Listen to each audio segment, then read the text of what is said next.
नमस्कार दोस्तों, तो मैं एक बार फिर से आप सबका स्वागत करता हूं अपने चैनल पे। और आज मैं क्रिएट करके दिखाऊंगा आपको पहला सी प्रोग्राम। लेकिन उससे पहले मैं आपको बता दूं कि सी प्रोग्राम या कोई भी प्रोग्राम जब आप किसी भी लैंग्वेज में लिखते हैं तो उस प्रोग्राम को एक ह्यूमन रीडेबल फॉर्मेट से, यानी जो हम समझ सकते हैं उस लैंग्वेज से, एक कंप्यूटर अंडरस्टैंडेबल लैंग्वेज तक पहुंचने में दो तीन टूल्स की ज़रूरत पड़ती है। सबसे पहला टूल उसमें होता है कंपाइलर, उसके अलावा होता है प्री प्रोसेसर और उसके अलावा होता है लिंकर। राइट। सो इन तीन चीज़ों की ज़रूरत पड़ती है एक ऐसी लैंग्वेज में, जब आप एक ऐसी लैंग्वेज पे काम करते हैं जो कि कंपाइल्ड लैंग्वेज है, इंटरप्रेटेड लैंग्वेज नहीं है। आई होप कि आप कंपाइल्ड और इंटरप्रेटेड लैंग्वेज के बारे में जानते होंगे। अगर नहीं जानते हैं तो किसी भी सोर्स से जाकर के आप इसको गूगल कर लीजिए, पढ़ लीजिए। अदरवाइज कभी मुझे मौका मिला तो मैं निश्चित रूप से आपको समझाऊंगा, या फिर आप कमेंट सेक्शन में मुझे बता सकते हैं कि हाँ, we need to know about the difference among the interpreted versus the compiled language. ठीक है, तो ये आप मुझे बता दीजिएगा अगर आपको जानना ही है। अदरवाइज निश्चित रूप से आपको ऑनलाइन सोर्सेज से ये इन्फॉर्मेशन मिल जाएगी। और उसके अलावा मैं आपको बता दूं कि कोई भी कंपाइलर जो हम यूज करते हैं, उस कंपाइलर के लिए आपको डाउनलोड करने पड़ते हैं कुछ स्पेसिफिक जो सेटअप्स होते हैं, उनको डाउनलोड करना पड़ता है। जैसे मैं यहाँ पर यूज़ करने जा रहा हूँ विजुअल स्टूडियो 2019 का कंपाइलर। जो विजुअल स्टूडियो .NET का कंपाइलर होता है, वहाँ पर जो C++ या C प्रोग्राम को कंपाइल करने के लिए जो कंपाइलर आता है, उसको हम यूज़ करने जा रहे हैं। उसका जो एक्सटेंशन होता है वो CL होता है। जैसे ये कमांड प्रॉम्प्ट मैंने खोला है, मैं आपको बता दूँ ये कमांड प्रॉम्प्ट मैंने आप कहाँ से खोला है। मैंने विजुअल स्टूडियो 2019 इंस्टॉल कर लिया है। आप इसको इंस्टॉल कर लेना अपने सिस्टम पे। आई होप कि आपको विजुअल स्टूडियो 2019 इंस्टॉल करना आता होगा, या फिर जो लेटेस्ट वर्जन है विजुअल स्टूडियो 2020 का, वो इंस्टॉल करना आता होगा। अगर नहीं आता है तो आप मुझे कमेंट सेक्शन में लिखकर बता सकते हैं कि यू वांट टू नो कि कैसे इसको इंस्टॉल किया जाता है। Otherwise it's a very simple process. I would suggest कि अगर आप चीज़ों को सीखना चाहते हैं तो पहले खुद करके देखें। राइट। तो एटलीस्ट ये सी लैंग्वेज का कोर्स है, तो मैं इसमें कन्फाइन नहीं करना चाहता उन चीज़ों को जो आउटसाइड द सी लैंग्वेज हैं। सॉफ्टवेयर इंस्टॉल करना, ये सारी चीज़ें आई वुड लाइक कि आप खुद से करें। राइट। सो विजुअल स्टूडियो 2019 आप जाएं, इंस्टॉल करें। फ्रीवेयर भी आता है, कुछ दिनों का इवेल्युएशन वर्जन आता है, उसे इंस्टॉल कर सकते हैं। अदरवाइज आपको कहीं से अगर वो वर्जन मिल जाता है, कहीं से परचेज कर पाते हैं, ऐसे मत डाल लीजिएगा बिकॉज लाइसेंसिंग इश्यूज आ जाते हैं। तो कहीं से आप एक वर्जन आप इसका परचेज कर लीजिएगा और उसे अपनी मशीन पे इंस्टॉल कर लीजिएगा। राइट। सो उसके बाद आप जो है प्रोग्रामिंग करना शुरू कीजिएगा। सो मैं आपको बता दूं कि एक बार अगर आप उसको इंस्टॉल कर लेते हैं विजुअल स्टूडियो 2019 या जो लेटेस्ट वर्जन है विजुअल स्टूडियो 2022, तो उसके बाद अगर आप इसका कमांड प्रॉम्प्ट ओपन करना चाहें, कमांड प्रॉम्प्ट वो जो है एक इंटरफेस होता है जो कि आपको हेल्प करता है आपके कंपाइलर ऑप्शंस को रन कराने के लिए। कंपाइलर के स्विचेस के साथ यूज़ करके कंपाइल, लिंकिंग, सब कुछ जो आप कर सकते हैं, उसके लिए वो आपको एक इंटरफेस प्रोवाइड करता है। ठीक है, तो अभी के लिए हम विजुअल स्टूडियो 2019 या 2020 वो डायरेक्टली हम यूज़ नहीं करने जा रहे हैं। पहले हम बहुत ही बेसिक सी चीज़ें समझेंगे सी प्रोग्राम के बारे में, और उसके बाद ही हम जा कर के देखेंगे कि किस तरीके से हम अपना प्रोग्राम विजुअल स्टूडियो 2019 या 2022 का जो IDE आता है, जो कुछ ऐसा दिखता है, मैं आपको दिखा दूं कैसा दिखता है वो। जब आप इंस्टॉल कर लेंगे तो विजुअल स्टूडियो 2019 ऐसा आएगा। आप इसको ओपन करेंगे तो कुछ इस तरीके से ये ओपन होगा विजुअल स्टूडियो 2019 के केस में। 2022 के केस में ये सेपरेटली डिफरेंटली ओपन होता है। ठीक है, तो 2019 ये कुछ ऐसा दिखता है। उसके बाद अगर आप कोई प्रोजेक्ट इसमें आप बनाते हैं, जैसे मैंने एक बना रखा है, ये मैं आपको बाद में बताऊंगा कैसे बनाते हैं, क्या करते हैं, तो कुछ इस तरीके से उसका इंटरफेस आता है। आप सारी फाइल्स यहाँ पर ओपन करके देख सकते हैं। ठीक है, यहाँ पर कोई फाइल नहीं है, कुछ भी नहीं है, सोर्स फाइल, हेडर फाइल, इस तरीके के आपको बहुत से फोल्डर्स दिखाई देंगे। एक एम्प्टी प्रोजेक्ट मैंने बनाया था, वो यहाँ पर मैं आपको दिखा रहा हूँ, लेकिन इसका यूज़ हम सबसे पहले नहीं करेंगे, अदरवाइज आपको चीज़ें समझ में नहीं आएंगी। आई वुड लाइक कि आप स्टार्टिंग से सी लैंग्वेज को, जो बहुत ही बेसिक कॉन्सेप्ट्स हैं, वहाँ से समझें। Right. So let's close this. और विजुअल स्टूडियो 2019 इंस्टॉल करने के बाद आप जो है सबसे पहले ये ओपन करके देखिएगा अपने सिस्टम पे, जिसको कहते हैं command prompt of visual studio 2019 for developers. Right. So आपको कुछ ऐसा ऑप्शन दिखाई देगा, developer command prompt for VS 2019। आप इसको ओपन करें, रन एज एडमिनिस्ट्रेटर करें, या फिर सिंपली ओपन कर लें अगर आप इसको यूज़र मोड में चलाना चाहते हैं। जैसे ही आप इसको ओपन करेंगे आपको कुछ ऐसा इंटरफेस दिखाई देगा। राइट। मेरे यहाँ पर ये इंस्टॉल हो रखा है सी ड्राइव में visual studio under the program file x86। सो इस वजह से यहाँ पे इस तरीके से दिखाई दे रहा है एक यूज़र के अंदर, राइट। अब मैं आपको दिखाने जा रहा हूँ कि किस तरीके से आप अपना पहला प्रोग्राम क्रिएट करेंगे। आप इसको क्रिएट कीजिएगा। इस वीडियो को अगर समझ में नहीं आता है तो 2 से 3 बार देखिएगा, क्योंकि ये वीडियो आपका फाउंडेशन है सी लैंग्वेज की अंडरस्टैंडिंग के लिए, राइट। सो सबसे पहले तो मैं एक फाइल क्रिएट करता हूँ। मैंने एक लोकेशन चूज़ कर रखी है डी ड्राइव में। एट दिस पर्टिकुलर लोकेशन मैंने यहाँ पर एक फोल्डर बना रखा है। इस फोल्डर में ही मैं अपना सी प्रोग्राम की पहली फाइल बनाऊंगा। इनफैक्ट कुछ फाइलें और हम बनाएंगे और उनको हम कंपाइल करके देखेंगे, रन करा के देखेंगे, right. So let me first make it like cd/ और उसके बाद मैं यहाँ पे इसको पेस्ट करता हूँ and then let's see cd then D drive में हम आ गए।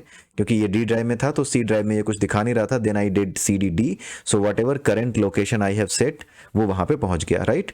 अब यहाँ पर हम cls क्लियर स्क्रीन कर देते हैं। उसके बाद हम क्लियरली यहाँ पे चला के देखेंगे। डी ड्राइव में पहुँचते हैं, राइट। आपको डी ड्राइव लिखना पड़ेगा। करेंट डी ड्राइव ये थी, तो जैसे ही आप डी लिखोगे वैसे ही आप डी ड्राइव में पहुंच जाओगे। cd स्पेस डी लिखा तो वो ये बताने लगा कि डी ड्राइव में किस स्पेसिफिक लोकेशन पे आप पॉइंट करोगे, राइट। लेकिन जैसे ही हमने डी ड्राइव लिख दिया वैसे ही हम उस करंट लोकेशन पे पहुंच गए जहां पर ये पॉइंट आउट कर रहा था, राइट। अब इसी लोकेशन पर हम एक सिंपल सी फाइल बनाएंगे, राइट। सो इसको बनाने के लिए मैं क्या कर रहा हूँ, एक टेक्स्ट डॉक्यूमेंट बनाता हूँ। इस टेक्स्ट डॉक्यूमेंट का नाम मैं देता हूँ मेन, और लास्ट में जो .txt है इस एक्सटेंशन को हटा देता हूं और यहाँ पे c लिख देता हूं, main.c। सो ये मेरा प्रोग्राम पहला बनाने जा रहा हूँ main.c, और इसमें मैं सिंपल एक हेलो वर्ल्ड प्रिंट करूंगा अपनी स्क्रीन पे, right. So hello world print करने के लिए मुझे 2-3 चीज़ें करनी होंगी। कुछ भी प्रोग्राम लिखने के लिए सी लैंग्वेज में मैं एक हेडर फाइल इंक्लूड करूंगा। हेडर फाइल क्या होती है, इंक्लूजन क्या होता है, ये सब मैं आपको समझाऊंगा। हैश, सबसे पहले आपको ये सिंबल यूज़ करना है। इस सिंबल को कहते हैं pre processor directive. Remember it, pre processor directive इसको कहते हैं। और उसके बाद हम यहाँ पर लिखेंगे हैश इंक्लूड stdio.h। ये हेडर फाइल है stdio.h। ये क्या है, इसका मतलब है standard input and output. Standard input and output means जो कुछ हम इनपुट लेना चाहते हैं यूजर से, या जो कुछ हम आउटपुट दिखाना चाहते हैं on the screen, on the console यानी वही जो कमांड प्रॉम्प्ट जैसा जो दिखता है वहां पर जब आप दिखाना चाहते हैं, तो वो सारे ऑपरेशंस परफॉर्म करने के लिए जो फंक्शंस अवेलेबल हैं वो फंक्शंस इसी stdio.h फाइल में अवेलेबल हैं। और किस तरह से अवेलेबल हैं, वो सिर्फ डिक्लेयर्ड हैं। अभी सिर्फ आप सुनते जाइए, डिक्लेरेशन का मतलब क्या है, डेफिनेशन का मतलब क्या है, ये सारी बातें हम समझेंगे। सिर्फ और सिर्फ ये समझ जाइए कि इस हैश का मतलब होता है प्री प्रोसेसिंग, एंड इंक्लूड आपको ये फाइल इंक्लूड इसलिए करनी पड़ती है क्योंकि आपको स्टैंडर्ड इनपुट आउटपुट परफॉर्म करने हैं। आपको एक आउटपुट एक्शन परफॉर्म करना है, which is printing on the screen hello world. Screen पे हेलो वर्ल्ड प्रिंट करना है, ये एक्शन आपको परफॉर्म करना है। इसलिए इस एक्शन को परफॉर्म करने के लिए आपको stdio.h फाइल इंक्लूड करनी पड़ेगी। हैश इंक्लूड का मतलब है एक instruction to the compiler, right. एक इंस्ट्रक्शन है कंपाइलर के लिए। कंपाइलर क्या है, जो आपके कोड को कंपाइल करके ऑब्जेक्ट फाइल में मशीन लैंग्वेज में कन्वर्ट करता है, राइट। सो जो कंपाइलर है वो क्या करेगा, आपका ऑब्जेक्ट फाइल बनाएगा, राइट। वो कैसे करता है, क्या करता है, लिंकिंग करने के बाद कैसे वो exe बन जाती है, वो सारी चीजें हम समझेंगे, राइट। सो हैश इंक्लूड stdio.h, ये चीज यहां पे हमने क्यों की, क्योंकि हमें एक स्टैंडर्ड इनपुट आउटपुट ऑपरेशंस में से एक operation which is standard output operation कि हमें कंसोल पे कुछ लिखना है। क्या लिखना है, हेलो वर्ल्ड लिखना है। इसलिए हमें ये हेडर फाइल इंक्लूड करनी पड़ेगी। दूसरी बात, इस हेडर फाइल में केवल और केवल उन फंक्शंस की डिक्लेरेशन होती है जिनकी हेल्प से हम इनपुट और आउटपुट स्टैंडर्ड कंसोल पे परफॉर्म करेंगे, राइट। जैसे यहां पर इतना लिखना काफी नहीं है, आपको ये लिखने के बाद एक मेन फंक्शन लिखना पड़ेगा, राइट। मेन फंक्शन, ये क्यों लिखना पड़ता है, क्या रीजन है इसका सिग्निफिकेंस क्या है, ये सब हम आगे आने वाले वीडियोस में देखेंगे। मेन फंक्शन, इंट मेन लिखा है, वॉइड मेन भी लिख सकते हो। इस इंट मेन का क्या मतलब है, आप सिर्फ मेन भी लिख सकते हो। अभी फिलहाल आप इसको इंट मेन और एक चीज और लिखिए यहाँ पे, रिटर्न 0, राइट। इन सब का क्या मतलब, we are all going to understand it, right. और यहां पर आप लिखिए प्रिंट एफ। प्रिंट एफ वो फंक्शन है जो कि इसी stdio.h ने हमें प्रोवाइड किया है। इस stdio.h ने वो जो प्रिंट एफ फंक्शन है वो हमें प्रोवाइड किया है, और इस प्रिंट एफ के अंदर हम लिखने जा रहे हैं hello world, right. Hello world लिखने जा रहे हैं, राइट। सो ये हेलो वर्ल्ड क्या करेगा और आगे हमें क्या करना होगा, सेमी कॉलन देना होगा।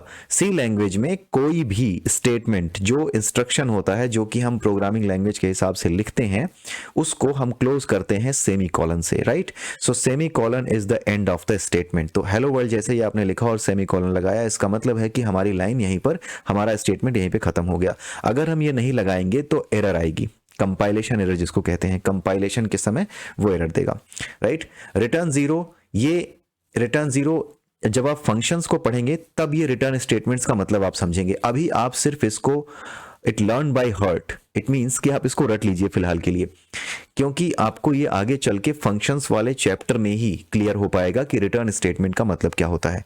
रिटर्न जीरो, यह हमने जीरो क्यों लिखा है, क्योंकि हमने लिखा हुआ है इंट, राइट। अगर हम किसी फंक्शन के आगे, जैसे मेन फंक्शन के आगे इंट लिख देते हैं तो इसका मतलब होता है कि हम इंटीजर रिटर्न करेंगे, right. So we are returning integer, return zero, right.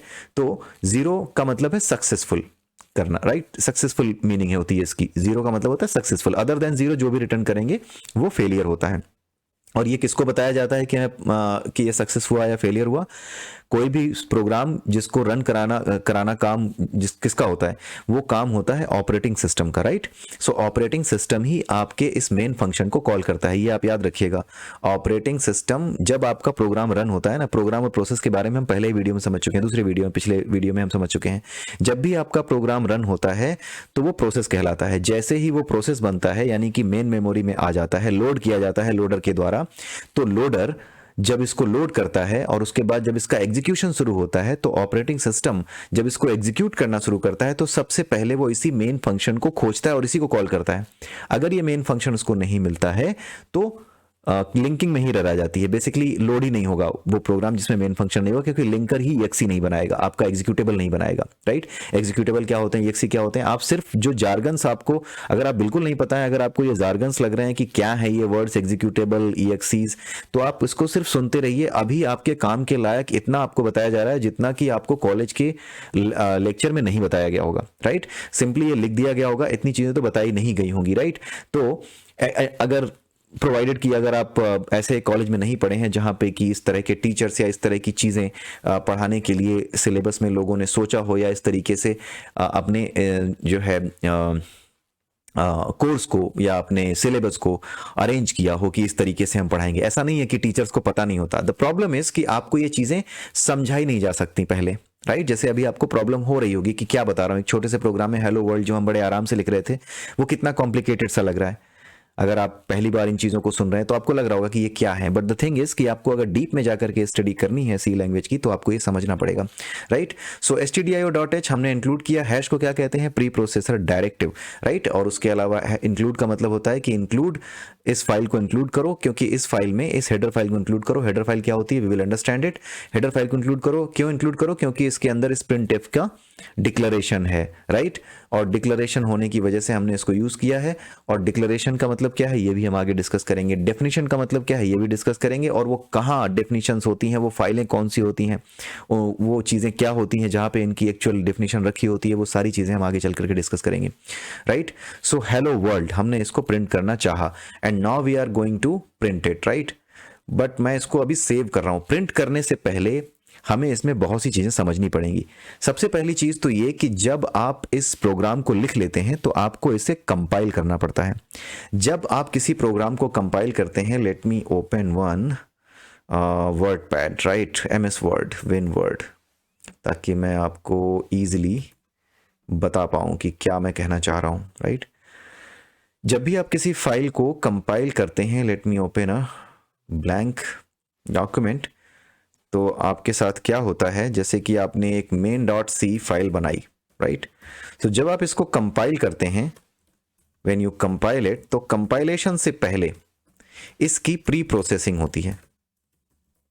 Pre processing क्यों होती है, क्योंकि आपने यहां पर एक प्री प्रोसेसर डायरेक्टिव यूज किया है। अगर मैं आपको ओपन करके दिखाऊं तो इस main.c में जो आपने लिखा है ये क्या है, हैश, ये जो है ना प्री प्रोसेसर डायरेक्टिव है।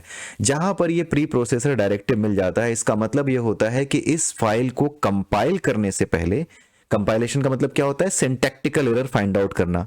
अगर सारी चीजें प्रोग्रामिंग लैंग्वेज के हिसाब से सही हैं और सारी चीजें, सारे सिंटैक्स सही हैं और कोई प्रॉब्लम नहीं है, तब आपका कंपाइलर इस कोड को किस में कन्वर्ट करता है, एक ऑब्जेक्ट फाइल में कन्वर्ट करता है, जो कि मशीन लैंग्वेज फाइल होती है, जो कि बाइनरी फाइल होती है, और जो कि मशीन समझ सकती है उस लैंग्वेज को, उस लैंग्वेज में कन्वर्ट कर देता है, राइट। सो सबसे पहले क्या होता है, इस प्री प्रोसेसर डायरेक्टिव के साथ खेल होता है, राइट, विच मीन्स कि सबसे पहले ये देखा जाता है पूरी फाइल में कंपाइलेशन से भी पहले कि कहीं पे प्री प्रोसेसर डायरेक्टिव तो नहीं है। अगर कोई प्री प्रोसेसर डायरेक्टिव आपकी फाइल में है, इन दैट केस सबसे पहले उसके इंस्ट्रक्शंस परफॉर्म किए जाते हैं। जैसे इंस्ट्रक्शन क्या है, हैश इंक्लूड। पहला इंस्ट्रक्शन ये है कि इस फाइल को इंक्लूड करो, किस फाइल को, stdio.h को इंक्लूड करो, राइट। सो सबसे पहले जब आपका कंपाइलेशन शुरू होगा तो कंपाइलेशन से पहले प्री प्रोसेसिंग होगी, right. Compilation it's not the sequence, compilation first step is preprocessing, and then second step is real compilation of after pre-processing। pre-processing के बाद real compilation होता है, right. real compilation means compilation perform जो होता है वो इस file पे नहीं होता। ये जो फाइल आपने लिखी है इसको कहते हैं सोर्स फाइल। ये जो main.c लिखी है इस फाइल को आप सोर्स फाइल कहते हैं। ये फाइल एग्जैक्टली ये फाइल कंपाइल नहीं होती। बहुत से लोगों को ये लगता है कि यही फाइल कंपाइल होती है, ये फाइल कंपाइल नहीं होती। एक्चुअली ये जो हैश है, ये जो प्री प्रोसेसर डायरेक्टिव है, सबसे पहले ये प्री प्रोसेस किया जाता है। इसको प्री प्रोसेस करने के बाद जो भी इंस्ट्रक्शंस है, जैसे इंक्लूड करने का इंस्ट्रक्शन है तो इसके कंटेंट इंक्लूड किए, और आपका ये जो कंटेंट है इंट मेन, इसको भी इंक्लूड किया और एक अलग फाइल बनती है। उस फाइल को कहते हैं इंटरमीडिएट फाइल, और उसका एक्सटेंशन होता है .i। ध्यान से सुनिएगा, मैं इसीलिए कह रहा हूं कि इस वीडियो को बार बार आप चला करके देखिएगा कि क्या किया जाता है सी प्रोग्राम के साथ जब आपको कंपाइलेशन करना होता है, क्या होता है बिहाइंड द सीन, ठीक है। तो जब आप इसको प्री प्रोसेस, सबसे पहले आप जब इसको कंपाइल करने जाते हैं तो इंटरनली सीधे सीधे आप जब cl.exe लिखते हैं तो सारे काम हो जाते हैं। जब आप CL का ऑप्शन देते हैं, जैसे मैं यहाँ पर दे देता हूँ, ठीक है, मैं यहाँ पर हूँ CL, ये कंपाइलर है cl.exe या CL केवल लिख दीजिए। उसके बाद आप लिखिए main.c। जैसे ही आप इसको लिखते हैं ना, ये main.obj और main.exe सब बना देता है, प्रोग्राम पूरा बना देता है, ठीक है। और जब आप इस main.exe को रन कराना चाहें, exe आप यहाँ पे देख लीजिए क्या क्या बन गया। ये फाइल है कोड सैंपल, यहाँ पे मैंने main.c लिखी थी, मैंने इसको कंपाइल किया तो obj फाइल बनी, और obj के बाद exe फाइल बनी। obj फाइल में क्या होता है, मशीन कोड होता है उस प्रोग्राम के स्पेसिफिक जो आपने लिखा है, राइट। जो आपने कोड लिखा है उसके स्पेसिफिक मशीन लैंग्वेज कोड होता है। ये काम करता है कंपाइलर। कंपाइलर सबसे पहले कंपाइलर से पहले प्री प्रोसेसिंग होती है, जिसके बारे में अभी हम समझेंगे। प्री प्रोसेसिंग के बाद क्या होता है, उसका सिंटैक्टिकल चीजें सर्च की जाती हैं कि कोई सिंटैक्टिकल एरर तो नहीं है, राइट। अगर वो सारी चीजें फाइन होती हैं तो OBJ फाइल बनती है। OBJ फाइल क्या होती है, OBJ file machine language byte जो है, जो मशीन बाइट होता है उसके फॉर्म में लिखी जाती है। जो बाइनरी लैंग्वेज होती है, sorry not byte, I should say binary. So जो बाइनरी लैंग्वेज होती है उसमें ये फाइल जनरेट होती है। उसके बाद क्या होता है कि सारी डेफिनेशंस को ऐड करके, ठीक है, लिंकर अपना काम करता है। लिंकर अगले नंबर पे आता है सबसे लास्ट में। लिंकर क्या करता है, जब सारी ऑब्जेक्ट फाइल जनरेट हो जाती है, यहाँ पे तो केवल एक सी फाइल है इसलिए एक ऑब्जेक्ट फाइल जनरेट हुई है, लेकिन अगर कई सी फाइल्स होती हैं तो कई OBJ फाइल जनरेट होंगी।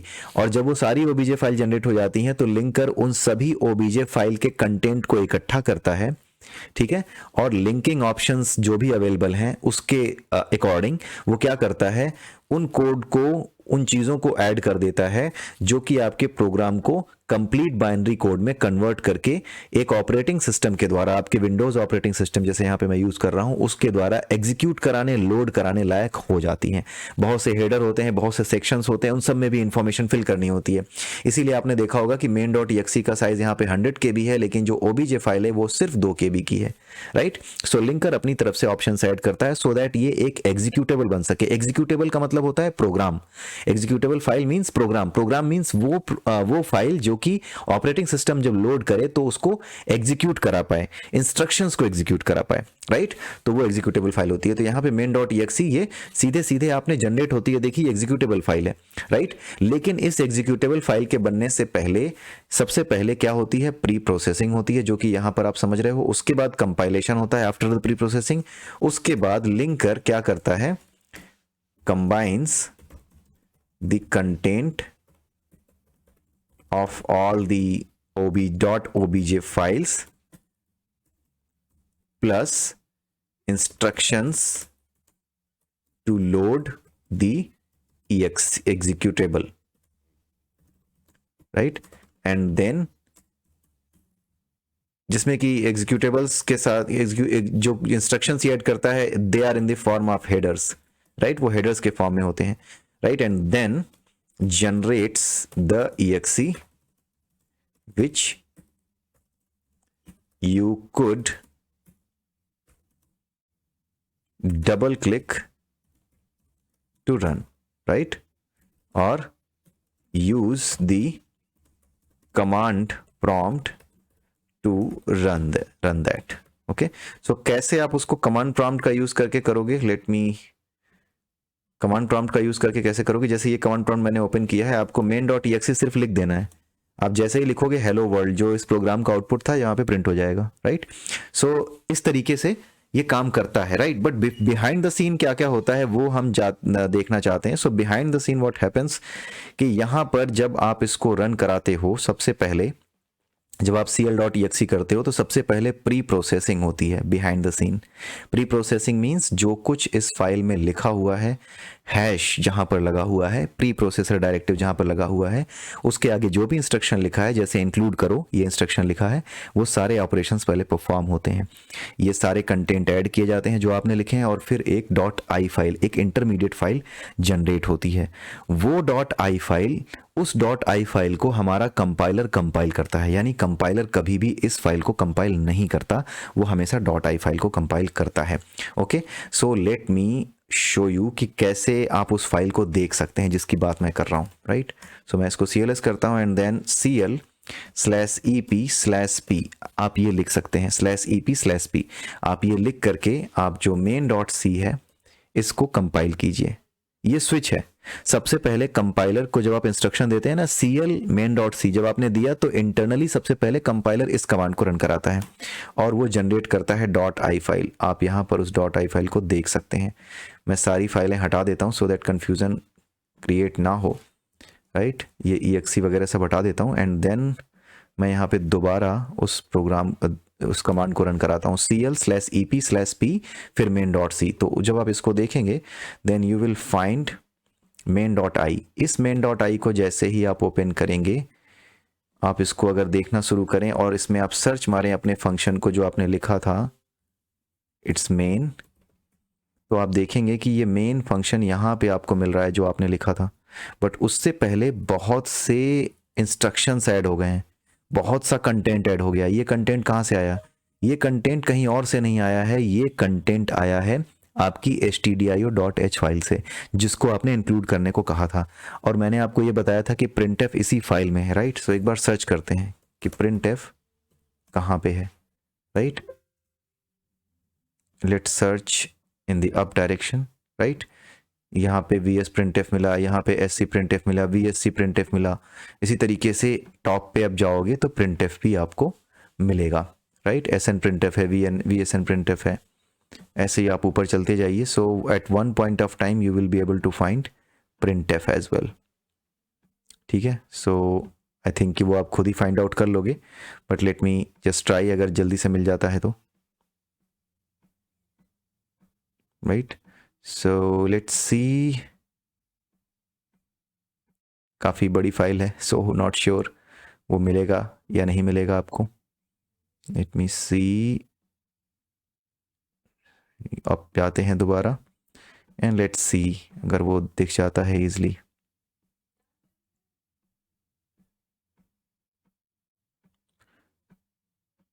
ओके, आई थिंक काफ़ी बड़ी फाइल है क्योंकि अभी तो मैं बहुत नीचे हूँ। सो printf बहुत बार यूज़ हुआ है फॉर डिफरेंट वेरिएशन, सो आप इसे ट्राई कर लीजिएगा फाइंड आउट करने का। कुल मिलाकर के इसी के अंदर वो जो फंक्शन हम यूज़ कर रहे हैं ना, जितने भी फंक्शन यूज़ कर रहे हैं वो सब इसी के अंदर आपको मिल जाएंगे, या फिर इस फाइल ने भी अगर किसी और फाइल को इंक्लूड किया तो उसके अंदर कहीं पड़ा होगा, राइट? क्योंकि कंपाइलर क्या करते हैं, दिन पर दिन एडवांस हो रहे हैं, उसमें चेंजेस हो रहे हैं, तो हो सकता है कि इस फाइल में ना होकर के किसी और में हो, इसने भी किसी और को इंक्लूड किया हो सकता है, कई हेडर फाइल भी दूसरी फाइल्स को इंक्लूड कर सकती हैं, राइट। सो वो चीज़ें भी हो सकती हैं, बट होपफुली इसमें किसी और को इंक्लूड इसने नहीं किया होगा। लेटेस्ट फाइल जो है, जो भी विजुअल स्टूडियो 2019 की है, उसमें कुछ और इंक्लूड नहीं किया हुआ है। बट हाँ, ये आप ध्यान रखिएगा कि जो फाइल हेडर फाइल आप इंक्लूड करते हैं, वो हेडर फाइल भी दूसरी फाइल को इंक्लूड कर सकती है। सो इस वजह से आप जो फाइल कंपाइल करते हो वो एक्चुअली main.c नहीं होती, main.i होती है, जो इंटरमीडिएट फाइल होती है। उसके बाद बाकी के काम होते हैं, यानी इस .i फाइल को कंपाइलर पकड़ता है और इसको .obj में कन्वर्ट करता है, और जब .obj बन जाती है तो उसके बाद सारी objs बन जाने के बाद, यहाँ पर तो सिर्फ एक है, तो ये जब obj बन जाती है तो लिंकर का रोल आता है, और वो लिंकर क्या करता है, सारे इंस्ट्रक्शंस ऐड करता है कि कैसे ये प्रोग्राम लोड होगा, कैसे ये रन होगा, ये सारी चीज़ें ऐड करके एक फाइल बनाता है जिसको एग्जीक्यूटेबल फाइल कहते हैं। और वही एग्जीक्यूटेबल फाइल ऑपरेटिंग सिस्टम के द्वारा, लोडर के द्वारा लोड की जाती है, और इसका मेन फंक्शन, जो आपने मेन फंक्शन लिखा था, ये मेन फंक्शन ऑपरेटिंग सिस्टम के द्वारा कॉल किया जाता है। तो अगर किसी इंटरव्यू में ये पूछा जाए कि मेन फंक्शन को कौन कॉल करता है, क्योंकि मेन फंक्शन कहीं से कॉल एक्सप्लिसिटली आप नहीं करते, आपने आप अभी देखेंगे जैसे प्रिंटफ है, आपने कॉल किया है, इसको कहते हैं प्रिंटफ को कॉल करना। जब आप लिख देते हैं किसी फंक्शन को और उसको सही से कॉल करते हैं, यहाँ पे हेलो वर्ल्ड क्यों पास किया है सब हम देखेंगे, अभी कैसे पास किया जाता है ये सारी चीज़ें हम देखेंगे। बट यहाँ पे सिर्फ हेलो वर्ल्ड लिख करके आपने क्या किया है, प्रिंटफ को इंस्ट्रक्शन दिया है कि प्रिंट करो।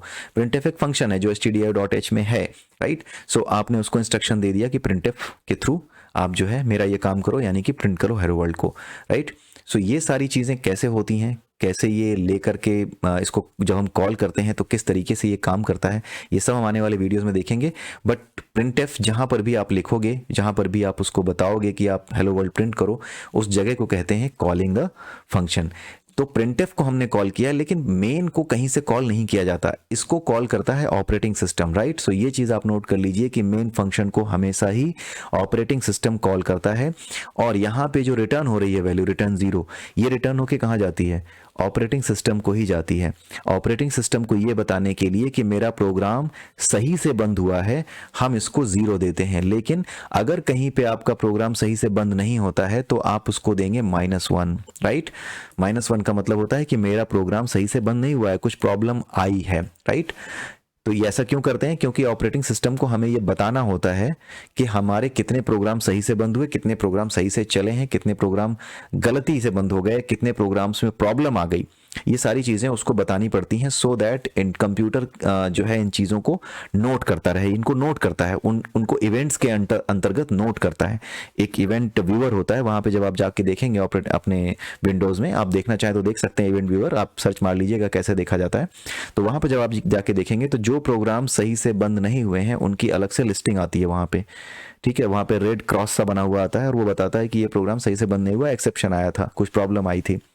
एक्सेप्शन क्या होते हैं वो सब भी हम समझेंगे।